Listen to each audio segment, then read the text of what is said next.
Minister Graceful.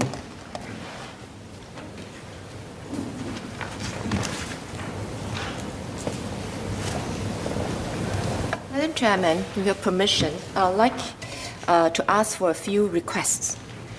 First, 4th March, being the World Engineering Day for Sustainable Development, I think it's an appropriate time for this House to recognize the many hardworking engineers that is contributing impactfully, positively to the sustainable development in Singapore. So with your permission, may I put on record our recognition for all the engineers out there. Yes, Minister. Second, with your permission, Madam Chair, we would like clarifications on the various speeches given by SM, myself, and the fellow ministers coming after me on SGP 30, the Singapore Green Plan 30, to be taken after Minister Chan Chun Sing's speech. Yes, Minister. And with your permission, Madam Chair, may I ask the clerks to distribute the fact sheets and infographics. Proceed. Thank you. Madam Chair, SMTO has set out the principles that guide Singapore's response to climate change, taking into account our challenges and the opportunities before us.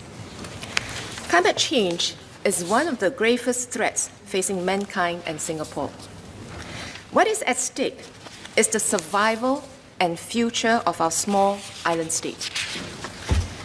1 or 2 more degrees Celsius increase may not sound like much, but if sea level rises a few meters, our sunny island could literally be in the sea. Climate change could also threaten our food and water supply. We have to take climate change seriously, study its impact, and start preparing ourselves now. We have to develop a long-term climate action plan to both mitigate and adapt to climate change. This plan will span several generations to protect Singapore and our children. This was why PM spoke at length about climate change during his 2019 National Day rally. I quote, "Both SAF and climate change defences are existential for Singapore. These are life and death matters. Everything else must bend at the knee to safeguard the existence of our island nation." Unquote. We must take climate change seriously. The government is fully committed to take decisive action to mitigate climate change and adapt to its impact. Last month, following a 6-hour debate on the motion tabled by 6 PAP members, after extensive engagements by the young PAP, this House passed a motion to acknowledge climate change as a global emergency and a threat to mankind. I was most encouraged by the passion and concerns shown.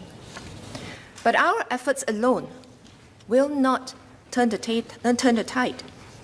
Climate action requires urgent, collective, and coordinated efforts by all countries, big and small. We have been working actively within ASEAN and the broader international community to deliver a global response to climate change and contribute to the UN 2030 Agenda for Sustainable Development.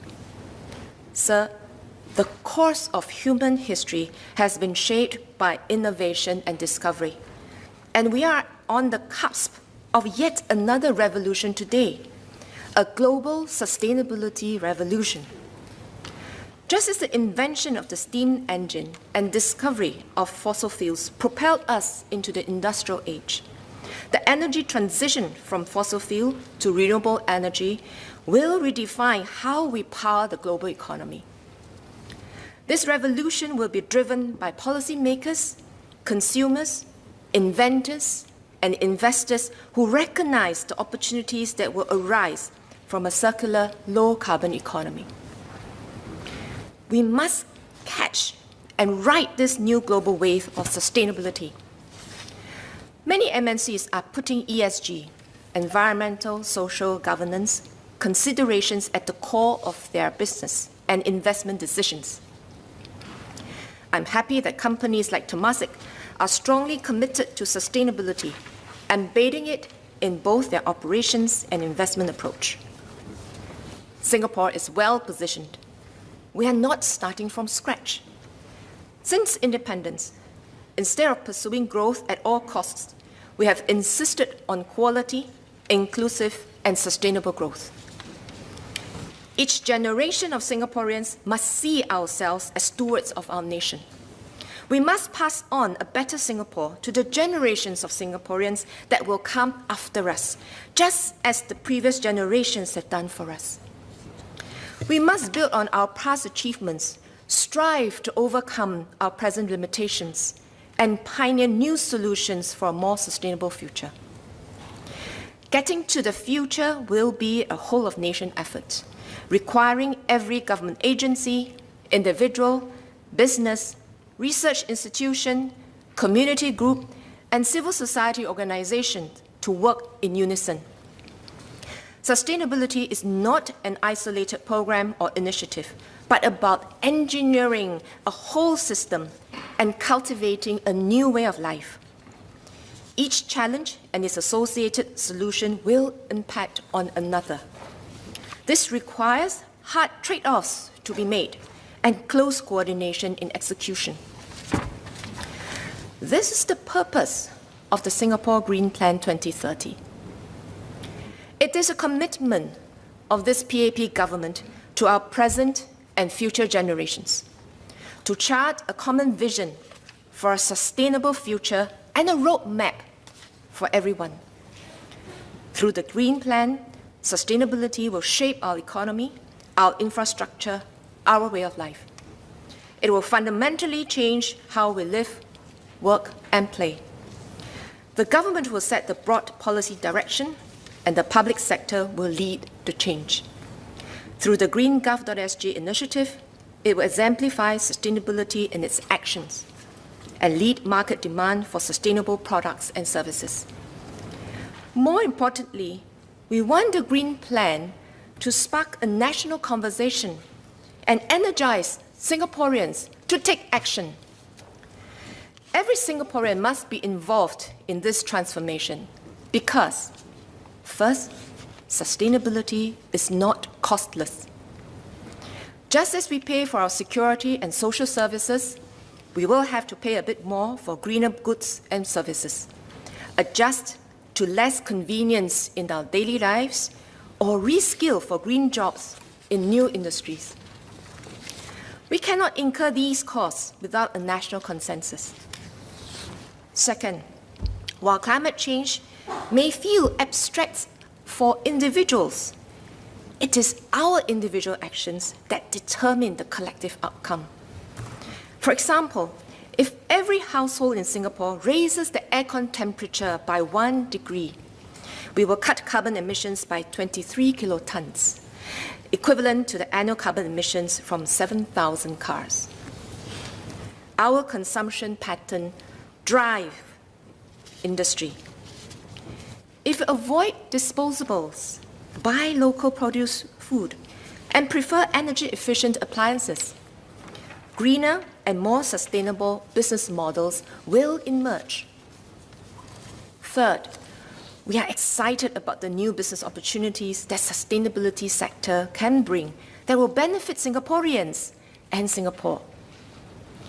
The Green Plan will also contribute to the international sustainability agenda and global climate goals. The Green Plan will lay out our priorities for collaboration with our international stakeholders. It is in our interest and that of the world to catalyze the development of green solutions, such as green hydrogen and carbon capture, utilization, and storage. We are well placed to contribute to the global effort as a living lab where new solutions can be test-baited and exported to the region and beyond, and as a financial hub and talent hub where green capital can find common objectives with skilled entrepreneurs and workers. This will allow us to pace our green transition correctly and stay in sync with the global trajectory, so that we do not move too hastily and hurt our economic competitiveness and the livelihoods of Singaporeans, or move too slowly and get left behind. Some have asked if the Green Plan is just a compilation of existing initiatives. Madam, it is not. The Green Plan is a long-term and living plan that will evolve as we go along. We will update our targets and strategies as new technologies and practicable solutions avail themselves. The Green Plan is also not just an MSE or even a government plan, but a blueprint that we have set out for ourselves as a nation, and therefore we have 6 ministers speaking on it. Everyone must work together to achieve our vision. While some targets are existing, new and enhanced targets have been included. Even in areas where targets remain the same, we are putting in place comprehensive and concrete near to medium-term plans to achieve our targets. The Green Plan positions us to achieve our goal of net zero emissions as soon as viable. Beyond the specific mitigation strategies, it envisions a new future when sustainability is embedded in our DNA. Madam, our targets and strategies are both ambitious and credible. Climate change is a global emergency. Our efforts alone will not turn the tide. Singapore contributes only around 0.1% of global emissions. But if we can succeed in our plans, we will show the world how a small country with severe constraints is nevertheless able to take bold action and pave the way for other countries to adopt new solutions. Let me now give an overview of the Green Plan. There are 5 pillars: city in nature, sustainable living, energy reset, green economy, and resilient future. They represent the priority areas in our sustainable development over the next decade. The first pillar on city in nature seeks to create a green, livable, and sustainable home for Singaporeans. Minister Desmond Lee will talk about our efforts to infuse nature into our urban fabric. Sustainable living is our second pillar. Conserving resources must become our way of life. Consume less, recycle more, take public transport. Minister Lawrence Wong will share how we will nurture future generations to be more environmentally conscious. Mr. Ong Ye Kung will speak about greening our commutes at MOT's COS. I will elaborate on our transition towards a zero-waste nation. To lower our carbon footprint, we will need to employ cleaner energy and use it more efficiently. And this is our third pillar, energy reset. Minister Tan See Leng will speak on plans to make our energy and power systems cleaner and more efficient. Minister Desmond Lee will share how we will make our built environment and urban spaces more sustainable. And Minister Ong Ye Kung will make the case for electric vehicles. Sustainability can be a new engine of jobs and growth as we pivot towards a green economy, the fourth pillar. Minister Chan Chun Sing will share how we will help our enterprises seize new opportunities in sustainability and prepare Singaporeans to take on green jobs. With our position as the regional financial and services hub, carbon services and green financing will be new areas of growth. Finally, we must adapt to climate change to ensure Singapore's long-term survival. This is what the fifth pillar of the Green Plan is about, building a resilient future. Let me speak on 3 aspects of the resilient future pillar. Additional details will be shared in my second speech later. First, coastal defense, which Ms. Polisan asked about. PUB, as the lead coastal protection agency, will work with other agencies to conduct site-specific studies and develop coastal adaptation pathways and protection measures that are adaptive to climate uncertainties. We target to complete the formulation of adaptation pathway at coastlines along City, East Coast, Lim Chu Kang, Sungai Kadut, and around Jurong Island by 2030. Second, keeping Singapore cool in a warming world. According to the Meteorological Service Singapore, it is almost 1 degree Celsius hotter today than in the 1950s. Apart from global warming, it is also driven by the urban heat island effect, or UHI for short, a phenomenon where an urbanized area is warmer than its surroundings because of the built environment and increased human activities. The UHI effect is a complex topic that requires in-depth studies. We will chart a science-based roadmap to holistically and decisively moderate temperature rise in Singapore. Third, strengthening Singapore's food security by growing local in a resource-efficient way. With climate change bringing about widespread extreme weather events and soaring global demand for food, the global food market will be more volatile and unpredictable. And this is a critical risk for Singapore as we import over 90% of our food supply. In 2019, we announced our 30 by 30 goal to produce 30% of our nutritional needs locally by 2030. We will do so with a keen eye on energy, water, and land efficiency. This complements our other strategies of diversifying import sources and growing food overseas to strengthen food security. To support the agri-food sector, we will make available space and infrastructure, ramp up funding support to build R&D capability, and provide incentives for conventional farms to adopt technology to transform into highly productive, climate resilient, and resource-efficient farms.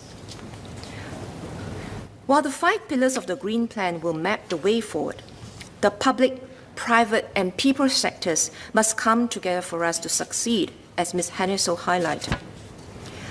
The public service will lead on sustainability as part of the GreenGov.sg initiative, which DPM announced in its budget speech.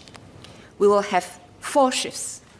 First, we will set more ambitious goals for the public service, including a carbon target for the first time. We aim to peak the public sector's emissions around 2025, ahead of the national target of around 2030. Second, we will expand the scope of GreenGov.sg beyond government offices to include other public sector infrastructure and operations. GreenGov.sg will encompass a far wider array of assets to include waste-to-energy plants, public transport infrastructure, hawker centres, and healthcare facilities. With this expanded scope, the public sector will take on a greater responsibility to enhance the sustainability of our operations. Third, we will embed sustainability practices in the public sector's core business areas and influence our service providers and suppliers to be more sustainable. One key tool is in green procurement. As a major consumer of goods and services, the public sector can and will influence the industry towards sustainable business choices and practices by incorporating more sustainability requirements in our procurement framework. Fourth, we will build an organizational culture of sustainability and grow the movements amongst public service officers. More details on GreenGov.sg will be released over the course of the year. Besides the public sector, the private sector plays a critical role in the Green Plan, as Ms. Janet Ang so eloquently argued for. We will support companies in their sustainability journey through the green economy pillar. They can both do well and do good, particularly as consumers and investors increasingly prioritize sustainability. This includes working with our researchers and companies to develop new solutions that push the frontiers on sustainability, such as through the Research, Innovation and Enterprise RIE 2025 plan. As part of Singapore Together, and to involve every Singaporean in the movement, as Ms. Haniso, Ms. Sarah Tan have highlighted, the government will launch a series of Green Plan conversations. This is part of our efforts to partner, encourage, and support ground-up efforts and catalyze new partnerships. Projects in line with the Green Plan and alliances for action will be launched in the coming months. Through the $50 million SG Eco Fund, we will also support ground-up projects that involve the community and advance environmental sustainability. Ms. Haniso asked about the current progress of the fund. The first grant call saw overwhelming interest with over 200 applications received in areas like waste management and urban farming. We are evaluating the proposals and I look forward to sharing about them in the coming months. Madam, in Malay, please. perubahan iklim menimbulkan ancaman besar kepada Singapura. Tahun lalu adalah antara tahun yang paling panas dengan kerap terjadinya hujan yang lebat. Kita perlu melakukan transformasi meluas yang merangkumi semua aspek kehidupan dan bekerjasama untuk menangani perubahan iklim. Untuk melakar jalan menuju masa depan yang mampan, pihak pemerintah telah melancarkan Pelan Hijau Singapura 2030 untuk tindakan seluruh negara. Semua orang tanpa mengira usia, bangsa dan latar belakang boleh dan mesti memainkan peranan. Sebagai individu, kita dapat mengubah tabiat harian dengan mengurangkan penggunaan dan pembeziran sumber, lebih kerap menikah semula, menaiki pengangkutan awam sejauh yang boleh atau meningkatkan suhu alat pendingin hawa dengan 1 darjah. Bagi perniagaan, kita dapat mengurangkan penggunaan bahan pembungkasan, menjadikan proses penilangan cekap tenaga dan air, dan mengintar semula bahan sisa kita dengan lebih baik untuk dijadikan sumber yang berguna. Sektor awam akan memacu usaha seluruh negara ke arah kemampanan, misalnya melalui perolehan hijau. Masa depan anak-anak kita bergantung pada apa yang kita lakukan hari ini demi memelihara sumber kita dan melindungi bumi. Marilah kita bekerja sama untuk menjadikan Singapura sebagai sebuah negara kaya peluang hijau. In Mandarin, please. 气候变化对新加坡构成了严重的威胁。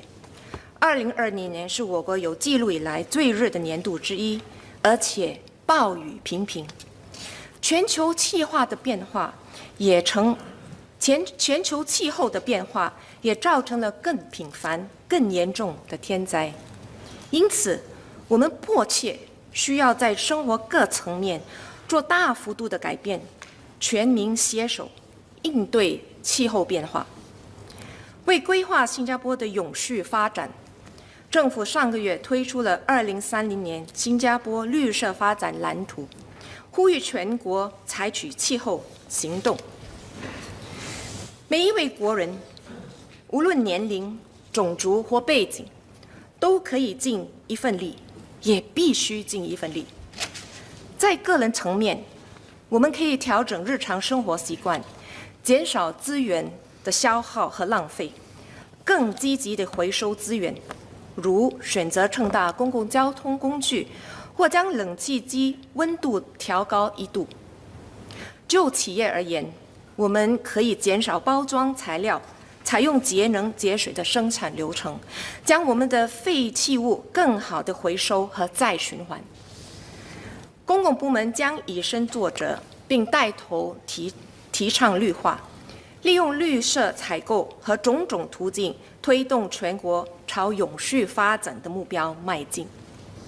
本着群策群力、共创未来的精神，我们将通过对话和其他渠道，汇聚和采纳国人和企业的建议和想法，以丰富绿色发展蓝图。我们也会依据新科技的推出，调整策略和目标。下一代的未来取决于我们当今的行为。为了他们的将来，我们要高瞻远瞩，积极果断地守护自然资源和保护地球环境。让我们携手同心，共同将新加坡打造为充满无限绿色机遇的城市。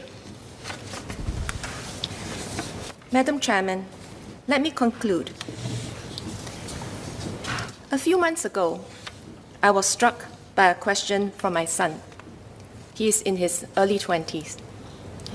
He asked if I would still have had children, given how our planet is struggling to support a growing population, with the daunting challenges that climate change will pose. For him and his generation, the question is not hypothetical. My reply to him was an absolutely yes. Because I believe that humanity has the wisdom and ingenuity and the collective will to find solutions to combat global warming. The Green Plan is a solemn pledge to future generations of Singaporeans that there will always be a Singapore come 30, 50, or even 100 years from now, a shining jewel in the oceans, if we work together. We will face many grave threats, but we will transform challenges and into opportunities. And this is the Singapore DNA. We will take bold and collective action to create a sustainable and livable home. This is a pledge that Singaporeans today must keep to give our children the confidence to pursue their dreams, raise their families with hope and optimism, and look forward to a brighter, better future. Madam, climate change must not be exacerbated on our watch. Let us make the right choice today so that our children and grandchildren can look back and be proud of the direction we have set. Together, let us work to make Singapore a city of green possibilities. Thank you.